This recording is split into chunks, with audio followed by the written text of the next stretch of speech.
Induzione indebita e corruzione. Non si ferma l'inchiesta che ha smascherato una fitta rete di tangenti nei comuni delle Terme che avevano portato nel 2016 all'arresto dell'ex sindaco Luca Claudio.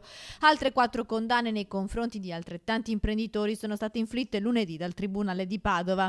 Stando alle accuse, i 2 imprenditori rodigini condannati a 4 anni, Luciano e Saverio Guerrato, avrebbero ottenuto un appalto da 15 milioni di euro per gli impianti di illuminazione del comune di Montegrotto Terme, in cambio di 120.000 euro versati a Claudio e al sindaco di Montegrotto Terme Massimo Bordin. 2 anni invece ad Ermanno Pegoraro, consigliere con delega ai lavori pubblici, e 10 mesi a Giuseppe Biava, titolare di una società di Bergamo, che invece erano entrati in contatto sempre per lavori di illuminazione. Il giudice ha disposto anche i risarcimenti nei confronti dei 2 comuni. Si tratta di una grande vittoria per il comune, ha commentato il sindaco di Montegrotto Terme Riccardo Mortandello. Il comune ora agirà in sede civile per la quantificazione dei danni.